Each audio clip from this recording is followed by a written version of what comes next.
Hello and welcome to another episode of Attacking Third, a CBS Sports soccer podcast. I'm Sandra Herrera, lead NWSL writer for CBS Sports, joined today as always by Lisa Roman, my colleague and co-host, NWSL analyst and broadcaster. On today's episode, we have a guest analyst with us, covers women's soccer for The Athletic. Please give her a follow on Twitter at The Race. Steph Yang joining us to talk about AFC Women's Asian Cup qualifiers. Before we get into everything, though, quick reminder for everyone to go ahead and rate us Attacking Third on Apple Podcasts and Spotify. It's very easy. If you're listening right now on any of those apps and you like what you hear, you can go ahead and give us a 5-star rating, and it truly helps us here at Attacking Third. Much love as always to our listeners. Lisa, Steph, how you guys doing? Talking about World Cup qualifiers, AFC Women's Cup on Paramount Plus beginning January 20th. I don't know if people knew that. Steph, you work there. Like, did you know that you were going to be able to watch this on Paramount Plus? Yes. Sick. Love that. I'm a big TV nut in the first place, and I was pretty excited because sometimes accessing international tournaments is not always the most easy thing in the world. And I was like, oh, this is as accessibility goes compared to everything else. I was like, yeah, great. I already have Paramount Plus for all the Star Trek shows because I'm a giant nerd. So that's like another episode for another day, like talking about the really, really rough days of trying to access these types of tournaments and games. And look, I have been periscoped a feed brought being projected onto someone's wall from another country. These are like the good old days. These were good days, man. God, Yeah. Periscope. What a throwback. Jeez. I did have that thought when we were prepping for this. Reached a little background for our listeners, right? It was we want to do a preview for all kinds of World Cup qualifiers because CBS actually has a ton of broadcast rights for a lot of the different qualifiers that are happening. And yes, it was CONCACAF's a big one, right, for us. But there was also the UEFA, some of the UEFA qualifiers that we had on. And then when we knew we were going to have Asian Women's Cup, it was well, we absolutely got to have a centralized place for a quick preview, quick 101 for folks who might not realize that we are going to be airing this on Paramount Plus A, and then B, just this could very well, it could be the introduction to some American audiences for the first time to some of these national teams that are going to be playing in this tournament. But in terms of what the Asian Women's Cup is, or what it is, it serves as the World Cup qualifiers for the 2023 Women's World Cup, which is going to be taking place in Australia and New Zealand. It's going to be hosted in India, 3 stadiums across the country. It's going to be starting this week on Thursday, January 20th, and the qualifiers will end on February 6th. It's the 20th edition of the Cup in the Asian Football Confederation, and it is going to be in India for the second time, as they were hosts once before in 1979. And it's the first time the final tournament was expanded from 8 to 12 teams, which is also real nice. Always nice to see more national teams involved in this stuff. 5 nations are going to qualify for the World Cup through these knockout stages, and 2 additional teams from this tournament will advance to interconfederation playoffs. So I'm pretty hyped about this. I love the expanded team format for sure. I think we talked about it a little bit. We said we're gonna maybe break this down through groups instead of maybe just listen off team after team after team. So 3 groups for this tournament. It's going to be a group A, a group B, and a group C. Obviously, with India as hosts, they're right in the thick of it. The other 8 teams were decided by qualification matches last year during September and October. But let's jump into group A really quickly. We've got India, the host, China, Iran, and Chinese Taipei rounding out the 4 groups for Group A. And I'm going to put myself on blast, okay? Because again, we were chatting a little bit off mic, and Lisa presented me with a question, which I will present back to the both of you later on in this episode. If I had maybe a team that I was pulling for in this competition, and I went with my heart, and my heart said, I think I really want to see the host do a special thing. And I'm going to be keeping my eye on India in this one a little bit. They're the host. They're ranked 11th in the AFC, 55th overall in FIFA. But I mean, they kind of, I feel leading up to this tournament, We had heard about them and seen a little bit of them in action, probably most one of the most recent windows when they went up against Brazil, right? And in Formiga's farewell sort Mhm. of matches. So I'm hoping that they maybe, I don't know, that they maybe do the thing, that they maybe like surprise a few people. But in terms of whether it's India or some of the other teams, like Steph, who are you maybe keeping an eye on in this group? I mean, I think when it comes to this confederation, any confederation on the women's side, you do tend to get the countries that have had more time and more resources to develop versus the countries that are newer and younger and still, putting things together.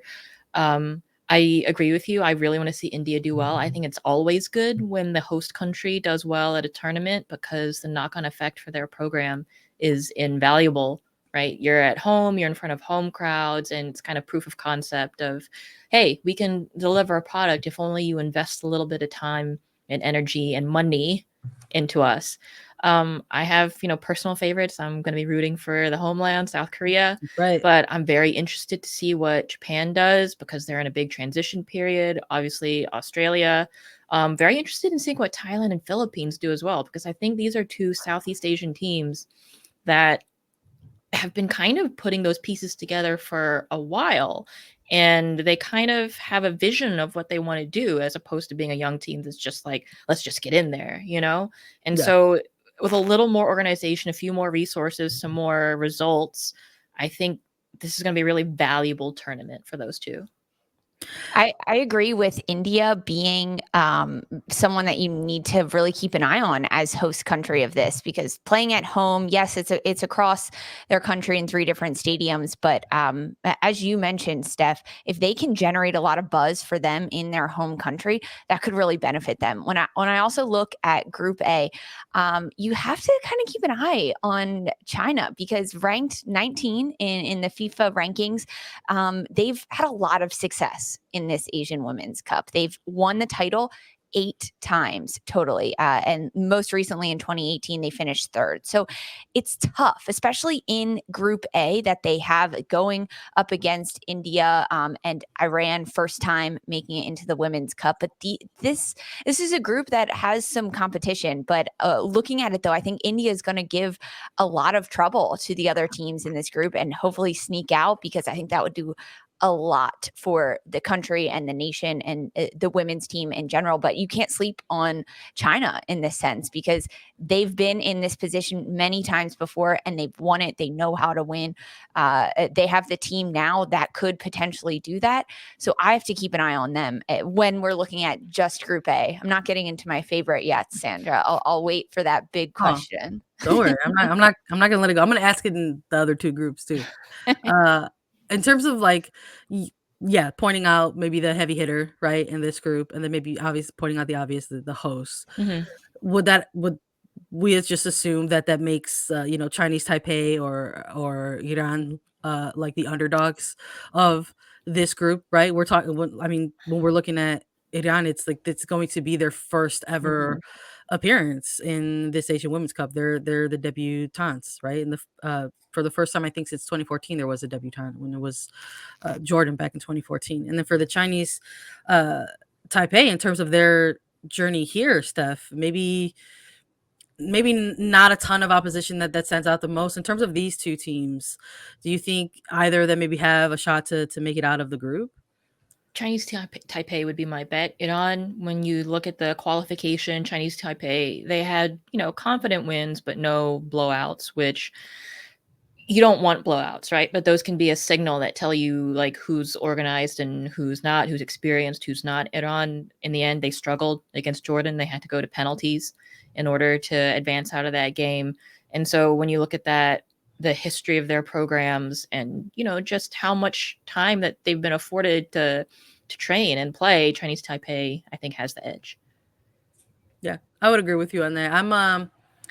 I know that the games are gonna be taking place across like from January 20th all the way through 6th. But in terms of the group matches for this one, I believe they're taking place on the 20th. That is going to be kicking things off, Mhm. and then the 23rd, and then the 26th. So if people are looking for action specifically out of Group A across, Paramount Plus. You're going to be looking for those specific days if you want to see any of these particular teams participating out of Group A. Let's maybe move into Group B a little bit and center in on some of the other teams. For Group B, it is Australia, it is Thailand, it is the Philippines, and we have Indonesia for Group B. I think maybe we got to start at the top there, right? With the Matildas. I mean, we're talking about the 2018 runners-up, right? Second, they're second in the AFC ratings, 11th overall in FIFA.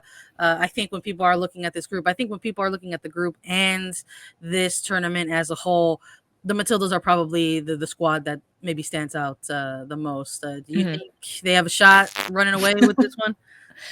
I think Thailand could make for an interesting game, but I do think Australia should be the heavily favored favorite.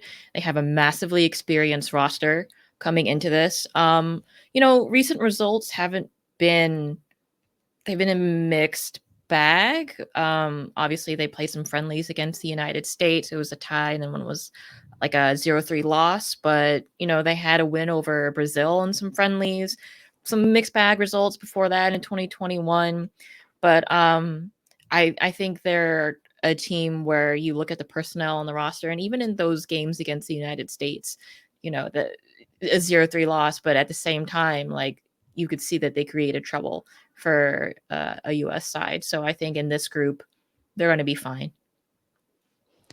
No struggles for you, Lisa, for Australia? Yeah, I mean, I think that they have to kind of take an exploratory stance when they head into this Women's World Cup, because as Steph mentioned, it might not be the most challenging run for them throughout this Group B look. However, they've already qualified for the World Cup, being hosts for 2023 Women's World Cup. So can they show us something different throughout this Women's Cup and maybe try different personnel in different positions, move things around, try to get different players comfortable in different situations, because this is a really good opportunity to face some varying competition throughout Group B and kind of see what they can bring to the world. No, they've only won the cup one time in 7 years. So I'm not sure how likely they are to get out of that one. But also, when you're looking at Group B, there's also Thailand in this group, who they have some momentum going for them. 2018, they reached the semifinals for the very first time since 1986. So they have a taste of it from 2018 and the last time this Women's Cup was played. But they need to be able to continue to move forward and continue to look really good throughout this Women's Cup. But I mean, Australia, yeah, they have to be the heavy hitters in this group overall looking at it. But I don't actually think it'll be a walk in the park. I know we chatted a little bit about the Philippine teams before we started recording this one, and they also have some really good key players on that side that can create some competition in this match. So, like, when I look at Group A and Group B, just comparatively between the two and looking at the four sides, the competition in Group A seems a little tighter. However, the competition in Group B, I think we could have some surprises there, and someone perhaps like Thailand could come out and show us something different that we haven't seen in the past from them throughout this Women's Cup, just looking at the Group B and the group stages of this knockout round. I think when I'm looking at this group, I'm thinking, like, obviously in terms of like the casual American fan, right? Maybe introducing themselves to this type of tournament and looking at the teams involved, seeing somebody like in Australia, like, there's going to be obvious familiarity there, perhaps in terms of, having maybe seen the United States women's national team play a number of games against the Matildas, right? But then I am also looking at a team like Thailand, and maybe for a lot of those American casual fans, their most recent reminder is that tough, World Cup outing that they had against the United States. So I personally would love to see Thailand do a little, maybe shock a few people, maybe sort of shake off this kind of, warped narrative that they might have around their team based off of maybe that last kind of major tournament that people might have seen them in. And I'm sure, like, in terms of making those connections to teams, maybe we'll talk a little bit more about Philippines in this aspect, but players that they maybe do have those sort of American ties, and that people are sort of looking to make those connections with somebody like a Miranda Nilde, being able to get into a tournament like this, possibly, coming out with a little bit more, name recognition, depending on how she and Thailand perform right in this group stage. But next to Australia in terms of the numbers, and in this group, they're considered maybe the top two of this group, right? When you have Australia ranked second overall, and then you've got Thailand ranked seventh overall, and then you're looking at Philippines, and then you're looking at Indonesia back to back, with Philippines ranked 13 overall and Indonesia ranked 13th overall. So in terms of maybe looking at two underdogs, maybe like Steph, I'll throw it to you. Like, where do you see Philippines and how they're maybe gonna perform or shake out in this group? I think once again, you have to go back to qualifiers for the AFC tournament, where if you look at Thailand, they were organized enough to take apart like Malaysia, Palestine. And they're a team that I think is on the cusp of, they're able to take that next step. They're comfortably handling regional opponents. They're kind of able to dominate the Southeast Asia region through, the investment that has gone into them. And you look at their roster, and they have, like 5 players with at least 100 caps. And you look at the Philippines roster, where their highest capped player has 47 caps, and that's our goalkeeper. Yep. So there's, clearly a gap going on here. So if I look at Philippines and I look at Indonesia, I would say Philippines again has the edge here in terms of which one is less of an underdog. And,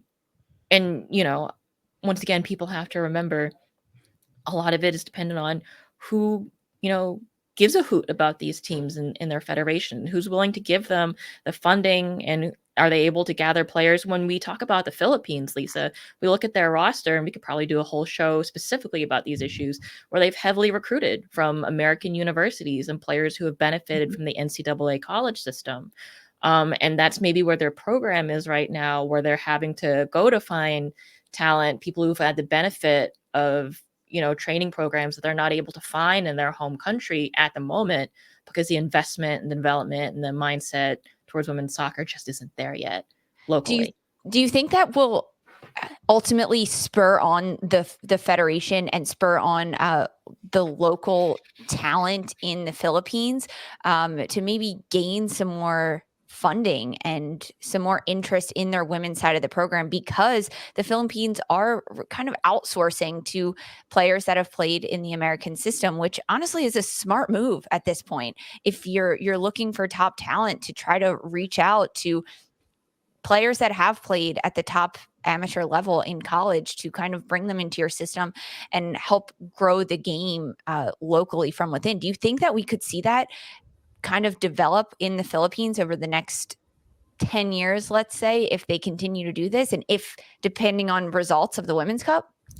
It's such a double-edged sword, because we do talk about the benefit of these tournaments, hopefully having a knock-on effect, but it requires somebody in the federation to have the sense to say, to look at a result, especially if it's a bad result, and think, I need to invest more, not less.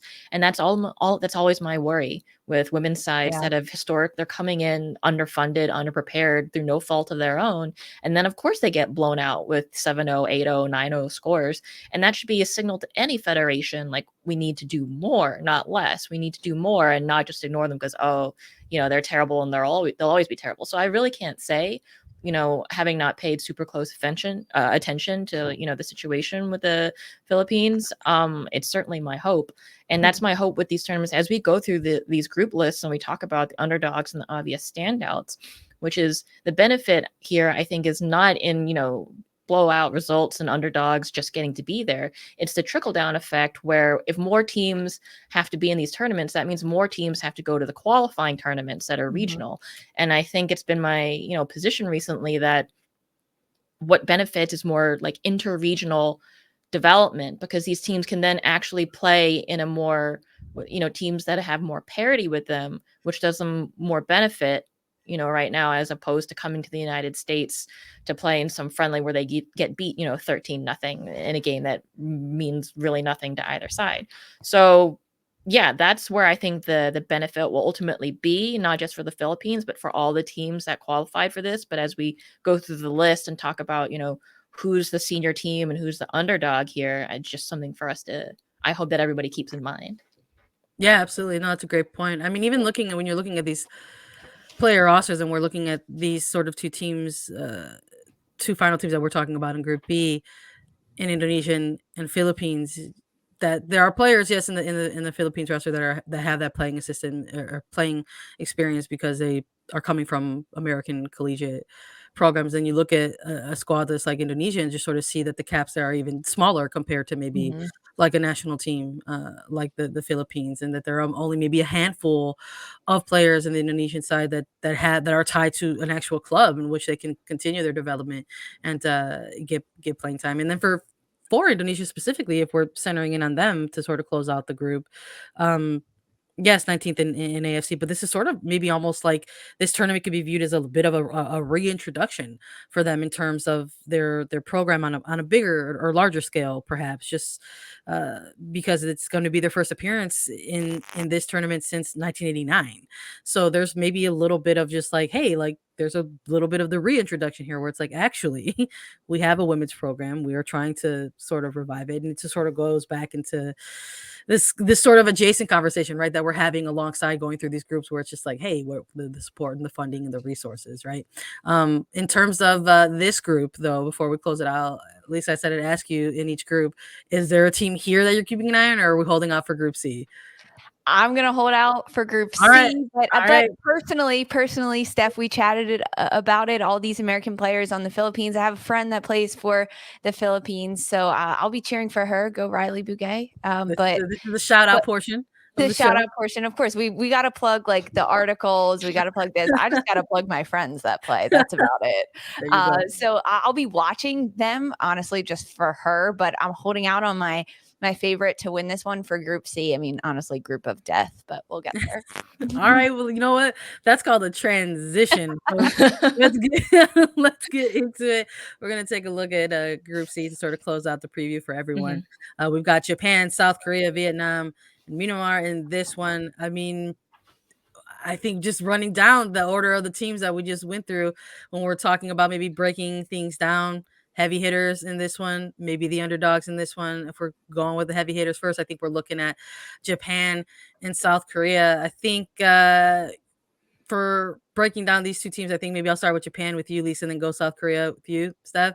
For Japan, we've got third ranked, in the AFC, 13th in FIFA. They are an experienced team in this tournament. You got to maybe look at that and say, hey, they're a top dog in this one, and maybe they can make it out of this group. You have to look at Japan. They are star-studded. They have a lot of good players on their side. They also are just won, right? They're the title favorites. They're defending champions of this. Although it's being hosted in India, I think that Japan has this bullseye on their back because they are the ones that just won it. And they kind of have this look at this group. I mean, this group is tough, right? Like you just mentioned it. Japan, South Korea, really big heavy hitters. Even Vietnam, like that's a team that could make a run, that we could see something surprising out of them based on what they did in qualifiers. But Japan is definitely someone that needs to kind of keep their eyes open. I think that we could see, this is a moment where we could see a team either fall into lapses of, I don't want to say misjudgment, but just kind of looking at their group that they're in and say, okay, if we beat South Korea, then we're good and we're golden and we're sailing through to the quarterfinals. Instead, it's almost like they need to be getting better and better in each match they're playing throughout this group stage so that they can continue on and not just look ahead to the quarterfinals, the semifinal, and even the cup final of this one, ultimately hoping to go to the Women's World Cup.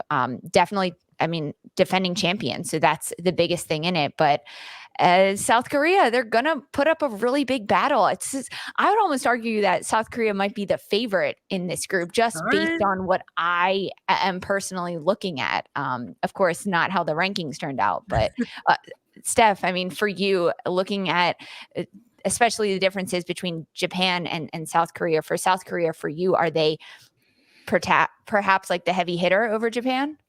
I don't want to jinx it, Play Homer. Put but on that Homer hat. Do it. yeah. Well, I think you have to. Part of it is you have to look at momentum. So Mhm. Japan just got a new head coach, Futoshi Ikeda. That would be October of last year, and since then they've had kind of some iffy results. They lost 2-0 to Iceland. They drew 0-0 with the Netherlands. Obviously they had that loss in the Olympics to Sweden. Um, but they're in the middle of a transition period. They're coming out of their golden era, that 2011 to 15 and on, and they're trying to replace an older roster with younger players.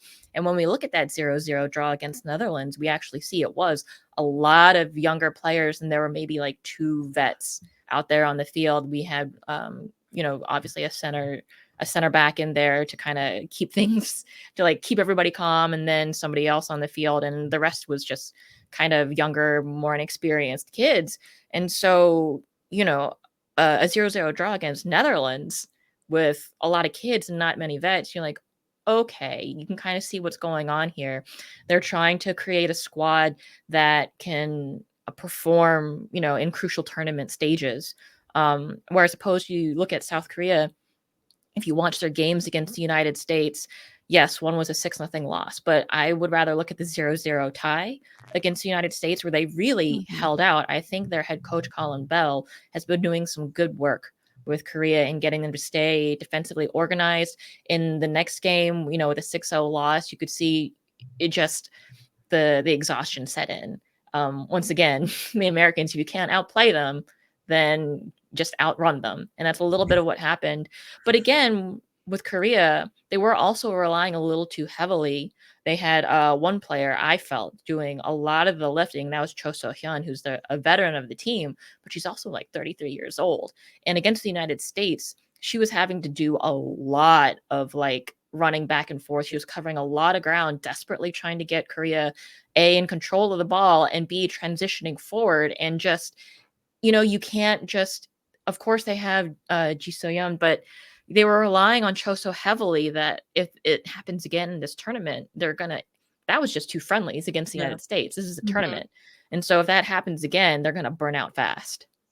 Yeah, it's a quick. I mean, it's a quick turnaround. I didn't do this for Group B, but I'll do this for both of them, Group B and C, in terms of like folks wanting to pay attention to the action of these two groups. If they're looking for dates, it's going to be January 21st, 24th, and 27th for both Group B and C. If you're particularly interested in watching the teams go head to head in these groups, but no, I mean, I'm with you. That's a huge point. That's going to probably be a big factor for South Korea in this one, just because kind of like what Lisa mentioned, like maybe like this one is the group of death. I think if we're looking at one, I mean, because when you're looking at a team, even like Vietnam, where maybe folks think that there's not a lot of intel on them, right? But this is a team that I wouldn't even maybe call them like the underdogs of this group. Maybe they could be like the spoiler of this group, 6th overall and in AFC 32 overall in FIFA rankings. And they've got experience in this tournament, 8-time appearances in the Asian Women's Cup, and they've got maybe players that can, kind of come out of nowhere, maybe sort of, take the reins of a game and just sort of take over. I mean, when we're looking at their highest goal scorer, leading up into this tournament, and Pham Hai Yen, 8 goals over 2 games in Yeah. 135 minutes. Like this is a player that Sandra, and maybe, she's 27 years old. She's a player that I is mean, right in the prime, right, of her career almost. But yeah, I think like kind of talking like what Steph was saying, like in those double-edged swords, it's like this is a player that's probably going to be on a scouting report, right? Sure. So this is a player that maybe they're going to target and maybe try to isolate, but at the same time, like you just never know if that's going to be enough, if that's just going to maybe be like the X factor or the one key thing for a team like Vietnam to maybe sort of get a shocker draw against like a Japan or South Korea. In terms of the final team in this group, Myanmar, uh, what do we think is maybe making them the underdog and possibly potentially a team to surprise any of the other teams, or maybe steal some points off of any of the other uh, 3 teams? Uh, you look at their performance in qualification, I don't want to try to directly compare Vietnam and Myanmar out of quals because Vietnam did a 16-0 against the Maldives and 7-0 against Tajikistan, whereas Myanmar, they had solid wins over weaker opponents and no blowouts, but that's not necessarily a referendum on their performance against each other. I do think Vietnam shows more organization among the team, which will maybe give them the edge, because sometimes when it comes to younger teams, the team that just has better organization is going to win, regardless of like the average talent level on the team.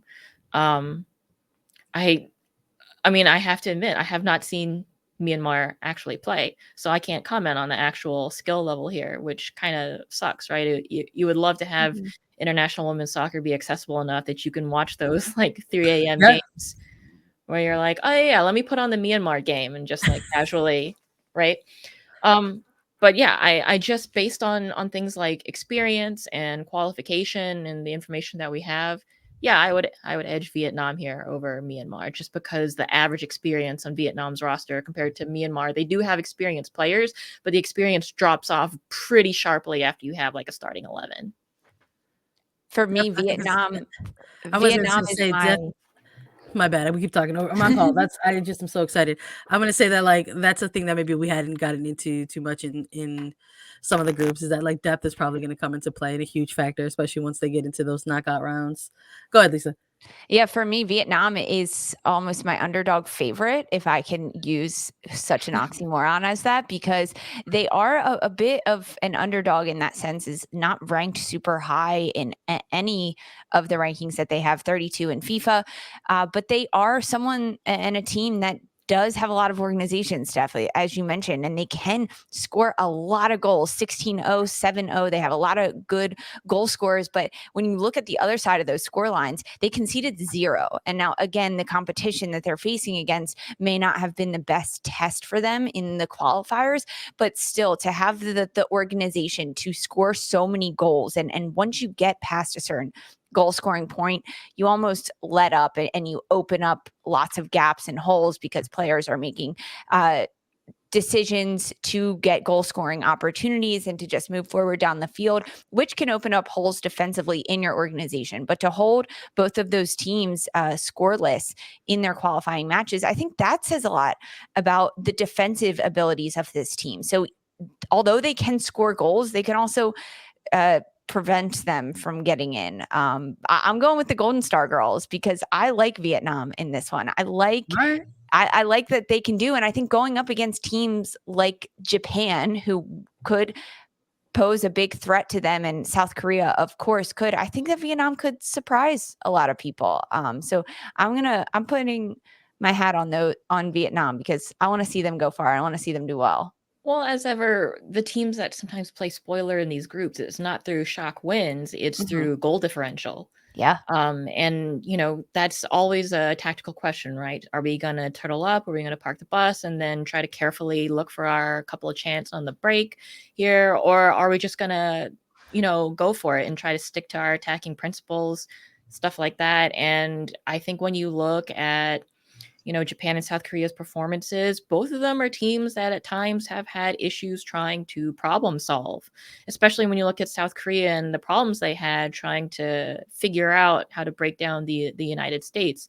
So maybe Vietnam sees that and they think, okay, if we can really eliminate a couple of key players in the midfield, eliminate their ability to control the ball in key areas and kind of just stick to our defensive principles, we'll be able to spring, a player here and there, keep them on their toes, keep them, keep stretching them here and there, so that we're not constantly compacted, and then see where it goes from there. Because sometimes you just have to play the spoiler and try to stick to your strengths and minimize your weaknesses, and we'll see. I love it. I'm hyped. I'm getting excited about it just previewing this and talking about it with you guys. I'm gonna be keeping an eye on the host. Steph says she's sticking with the motherland. I love it. Gonna keep an eye on South Korea. And Lisa, I think, giving us the mystery pick, holding out to the last group, saying she's going to be keeping an eye on Vietnam during the Asian Women's Cup. I love it. I want to thank you, Steph, for being with us today. We appreciate you, and this was fun. Maybe we got to have you back when we got to maybe take a look at the final or the championship game there and see how everything played out during this competition. Another reminder, everyone, before we exit the show, you can watch the Asian Women's Cup on Paramount Plus beginning January 20th all the way through to February the 6th. We're going to have all the games. If you are watching this tournament stateside, God bless you. The times are quite early. They're ranging anywhere from, if you're on the West Coast, like, 2 a.m. all the way to 9 a.m. if you're on Eastern. So I'm sure we're going to get a few in for sure to try to take a look at him, and we'll have some things to chat about later on. And of course, as always, I want to thank our listeners for listening. Once again, Steph, again, for joining us. You can follow her on Twitter at The Race. You can follow us on Twitter at Attacking Third. We're on Apple Podcasts, Spotify, Stitcher, anywhere you listen to your podcast shows. You can leave us a 5-star review on Spotify. And if you have any questions for us, you can actually leave us a 5-star review on Apple Podcasts with a question, and Lisa and I will answer it during our mailbag segment. We're also available as video, so please subscribe to us on YouTube. Visit youtube.com/Attacking Third. And we'll be back on Friday with more coverage and exclusive interviews. For Sandra, Lisa, Roman, and Steph Young, this was Attacking Third.